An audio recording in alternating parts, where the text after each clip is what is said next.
থেকে কাটান, কারণ প্রোগ্রাম বিভিন্ন দেশে। তো আসলে আমি কি করি, মূলত আমার কাজটা কি, আমি বিভিন্ন দেশে যাই। আমি বিভিন্ন দেশে গিয়ে আমার এই জার্নিতেই সবার সাথে শেয়ার করি, আমার এই জার্নিতেই শেয়ার করি যে আমি কিভাবে ডিএক্সএলে আসলাম। এখন আমি যখন ডিএক্সএলে আসি তখন কিন্তু আমরা অনেক চড়াই উতরাই ফেয়ার করতে হয়েছে, কারণ আপনারাও যারা এখানে আছেন ডিএক্সএলে আছেন আপনারা জানেন, কাউকে যখন ডিএক্সএলের কথা বলেন আপনাদের কি বলে, কি বলে, কি বলে, কি বলে, অনেক ধরনের কথা বলে, রাইট? তো মূলত আমাকে এই ধরনের কথা অনেকেই বলছে, ক্লিয়ার। আর হচ্ছে যে ওই কথাগুলোতে কিন্তু ওভারকাম করতে হবে আপনাদেরকে, আমাকে সবাইকে। আর বিশেষত যে আমি যে এখানে আসলাম, আমার প্রথম জার্নিটা যদি বলি, আমি কিন্তু ডিএক্সএল আসলে ব্যবসা করার জন্য আসি নাই, মূলত আমি ডিএক্সএল এর প্রোডাক্ট বিল্ডের জন্য আসছিলাম। আমার মাথায় প্রচুর কথা হয়েছে, আমার একজন সিনিয়র ভাই মাইনুদ্দিন তখন যার হাত ধরে আমি ডিএক্সএল এ আসি। তো ওনার সাথে আমার একটা ভালো সম্পর্ক, দোকানে বাবুল ভাইয়ের মোবাইল দোকানে চাকরি করি। তো উনি আমার দোকানের সামনের দোকানে, আমার রেস্টুরেন্ট, উনি ওই রেস্টুরেন্টে চাকরি করি, পাশাপাশি দোকান হিসেবে ওর সাথে ভালো সম্পর্ক হয়। বাট বয়সের ডিস্টেন্স হচ্ছে 10 বছর, আমার না 10 বছরের আমার 10 বছর, তারপরে একটা বন্ধুত্ব সম্পর্ক হয়ে গেছে। তো আমার মাথায় প্রচুর বোঝা হতো, ছোট ছোট রক্ত আসতো, বুঝে আসতো, এবং সবসময় হাত দিয়ে করতাম। উনি কিছুদিন খেয়াল করার পর আমাকে জিজ্ঞেস করলো, আপনার মাথায় কি সবসময় এভাবে করেন? বললাম মাথায় গোতা। উনি বলতেছে আমার একটা সাবান আছে মালয়েশিয়ান, এর মাশরুমের সাবানটা ব্যবহার করে দেখছেন, ঠিক আছে আপনি বলতে বলুন, একটা গিফট দিয়ে ভাই মানুষ, ঠিক আছে। তো উনি কি করলো, আমি আর জানতাম না বাহারের যে এক প্যাকেটে 2টা সাবান, উনি ওনার জন্য কিনছে, উনি একটা আমাকে দিয়ে দিয়েছে, আরেকটা উনি দিয়ে দিয়েছে। বলে যে গোসলের আগে মাথায় বেশি করে ফেনা হতে 10-15 মিনিট বসে থাকবে, এভাবে করে বেশ 25 দিন করলাম, দেন আমার গোটাগুলো ভালো হইলো। আমি শুধু আমার এই গোটাগুলোর জন্য কিন্তু বাংলাদেশ থেকে 16,000 টাকার ওষুধ পাঠাইছে আমার বড় ভাই, হোমিওপ্যাথি। এই দেশে হসপিটালে গেলাম, তাও ভালো হচ্ছে না। যদি সাবানটা ইউজ করে আমার গোটাগুলো ভালো হইলো, তখন কিন্তু আমি তাদের সাথে আমার যোগাযোগ করলাম ভাইয়ের সাথে যে আমি আমার অফিসে যাবো, প্রোডাক্ট দেখবো। দেন অফিসে আসলাম, কফি খাইলাম, কফিটা ভালো লাগলো, টুথপেস্ট কিনলাম, টুথপেস্ট ভালো লাগছে। সেই থেকে আমার জার্নি শুরু। তারপরে ব্যবসা কর্মের জন্য নেই নাই, মাঝে মতো অফিসে আসে যাই, ঠিক আছে ওনার সাথে। তো আসলে গেলে আমাদের চাঁদপুরে আছেন ভাই ছিল ফারুক ভাই, ওনাকে পাইতাম আসলে অবশ্যই বেশিরভাগ। তো উনি আমাকে বলতো যে আপনি চাকরি পাশাপাশি যখন করতে পারেন। আমি বললাম কিভাবে দেবো, তাহলে আপনাকে একটু বসেন, সময় দেন। সময় দিলাম, মার্কেটিং প্ল্যান, আমাদের সিস্টেম দেখালো কিভাবে ইনকাম করা যায়। সেই জায়গা থেকে আমার ভালো লাগলো যে আমার স্যালারি তখন 130 দিল, কত? আবুল বাহারের রুবার দোকানে চাকরি করে, ক্যারের রুবার দোকান, সকাল 10টা থেকে রাত 10টা পর্যন্ত ডিউটি, দুপুর বেলা 2.5 ঘন্টা রেস্ট। তাহলে আমাকে যদি কিছু করতে হয় তাহলে 2.5 ঘন্টা সময়ের মধ্যেই করতে হবে, আদারওয়াইজ তো সময় নাই নাকি, আমার ডিউটি লং টাইম। তো উনি বললেন যে আপনি 2.5 ঘন্টার সময় 2 ঘন্টার সময় কি প্রতিদিন নেক্সট দিতে পারবেন? আমি বললাম ভাই 2.5 ঘন্টার সময় 2 ঘন্টা কিভাবে দেবো? কারণ সকালে উঠি, রাতে আসি, 2 ঘন্টাতে ঘুমাই, কি করি? ঘুমাই। দুপুর বেলায় ঘুমাই, একটু রেস্ট নেই, তো সারাদিন দোকানদারি করে বিজি থেকে অনেক কাজ করতে হয় দোকানে। তো বলবে যে দেখেন দুই কাছে লাইফে কিছু করতে চান তাহলে আপনাকে একটু সময় দিতে হবে, আদারওয়াইজ কিন্তু হবে না। আপনি ডিএক্সএল এ রেজিস্ট্রেশন করছেন, মেম্বার হয়েছেন, ওই রেজিস্ট্রেশন আইডি জায়গায় একটু সময় দেওয়ার চেষ্টা করেন। তখন ওনার কথাটা আমার মনে ধরবো, ভালো লাগলো, আসলেই তো রাইট। যদি আমি কিছু করতে চাবো সময় নিতে হবে, তখন থেকে ভাবলাম যে ঠিক আছে আমি একটু করে সময় দেবো। তা আগে কি করতাম, রুমে পাক করতাম, আর এগুলোর সাথে রুমে পাক করে খাইতাম। তো যখন সিদ্ধান্ত নিলাম যে আমি ডিএক্সএল সময় দেবো, তখন আমি রুমে পাক করা স্টপ করে দিয়েছি। এখানে পাশে আমাদের আলী ভাইয়ের একটা কোল্ড স্টোর ছিল, ওনার একটা রেস্টুরেন্ট ছিল, উনি আবার ওনার রুমে পাক করে খাওয়াইতেন, 20-25 জন খাইতাম, 25 দিনে দিতাম, 2 বেলা খাইতাম। তো ওই জায়গায় রুমে পাক করে ওই জায়গায় খাওয়া শুরু করলাম।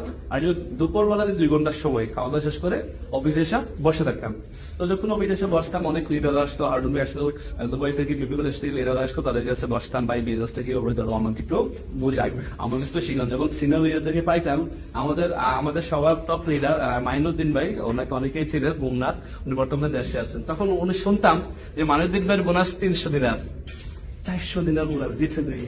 তো তখন নিজের কাছে একটা ভালো লাগা শুরু হতো যে উনি তো আমার পাশে একটা বাড়ি, আমার বাড়ি দেবেন দেন, আমার বাড়ি কম না। তো উনি যদি 300-400 দিনের গিয়েছেন থেকে ইনকাম করতে পারে, আমি কেমন নয়? আমার স্যালারি কত? 30 দিনের। তারপর আমি সিদ্ধান্ত আমার যদি 20টা দিনার ইনকাম আসতো, 20টা দিনের ইনকাম আসলে কিন্তু আমার চলে, কারণ আমার 130 আর 20 দিনের 150, 50 দিনের হলে আমার সুন্দরভাবে দেশে চলা যায়, 100 দিনের দেশে পাঠানো। যেহেতু আমি মধ্যবিত্ত ফ্যামিলির ছেলে, রাইট, আমরা সবাই এখানে কি মধ্যবিত্ত ফ্যামিলির ছেলে, আমরা কিন্তু কেউ উচ্চবিত্ত নয় এবং আমরা নিম্নবিত্ত নয়। কারণ হচ্ছে যে নিম্নবিত্ত যারা, তারা 4-5 লাখ টাকা খরচ করে প্রবাস আসতে পারে, আবার যারা উচ্চবিত্ত তারা কিন্তু এই মিডল ইস্টে আসে না কাজ করার জন্য, রাইট। আমরা কি মধ্যবিত্ত, তো যেহেতু মধ্যবিত্ত ফ্যামিলির ছেলে, আমার ইঞ্জিনিয়ার ইনকাম চলবে, ওই সিদ্ধান্ত নিয়ে কিন্তু শুরু করি।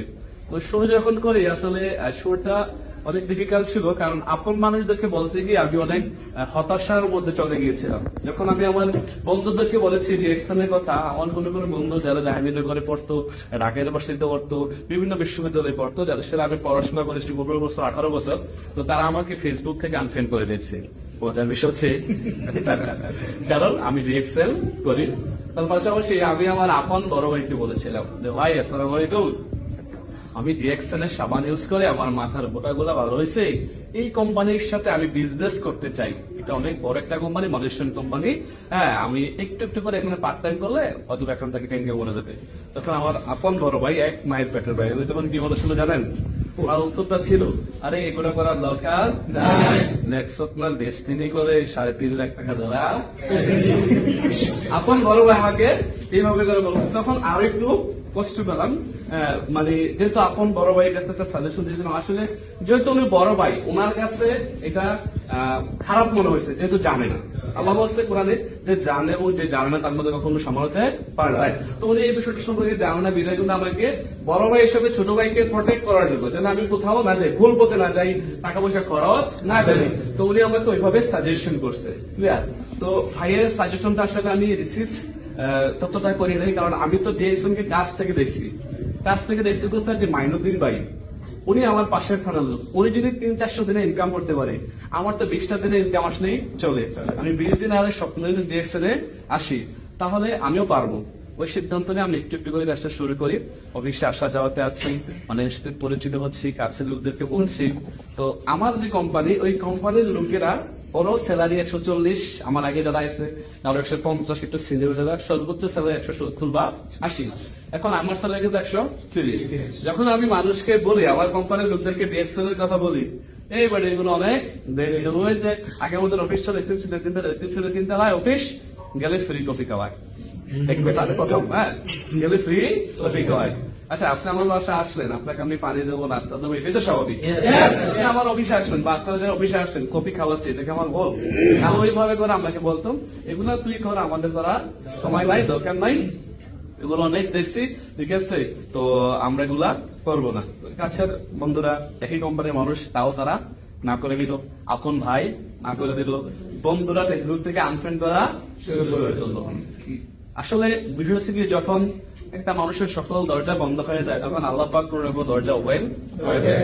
তো আমি সবসময় বিশ্বাস করি যে রিজিক দেয় রিজিক আল্লাহ। আমি যদি সত্যের উপর অবিচল থাকি, আমি যদি আমার পরিশ্রম করি, আমি যদি নিষ্ঠার সাথে কাজ করি, আল্লাহ যে কোনো জায়গাতেই কিন্তু সফলতা দেবে। সবাই জানি পরিশ্রমী কিন্তু সৌভাগ্যের প্রথম জায়গায়। যারা পরিশ্রম করতে পারে, যারা পরিশ্রম করে, তারা কিন্তু সাকসেস, রাইট? আমরা সবাই একজন সাকসেস মানুষের কথা জানি, যিনি কিনা আমেরিকার মধ্যে একটা দেশের শ্রেষ্ঠ প্রেসিডেন্ট, রাইট? ওনার নাম কি? Abraham Lincoln. তাহলে আমরা যদি একটু ওনার জীবনীটা দেখি, ওনার বাবা কে ছিলেন?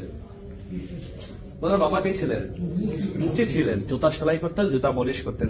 তাহলে সে ওই জুতা পলিশ করার ছেলে, সে ওই জায়গা থেকে আজকে আমেরিকার মতো একটা দেশে কি হয়েছে, এবং তাকে মানা হয় সর্বকালের শ্রেষ্ঠ প্রেসিডেন্ট আমেরিকার। ক্লিয়ার? তার নাম কি? তাহলে সে যদি পারে, আমি কেন নয়, আপনি কেন বলেন? তার বাবা, আমরা অনেকেই মনে করি যে আমি তো অনেক শিক্ষিত না, আমি তো অনেক স্মার্ট না, আমি তো অনেক পড়াশোনা করি নাই, আমি আপনাদের মতো গিয়ে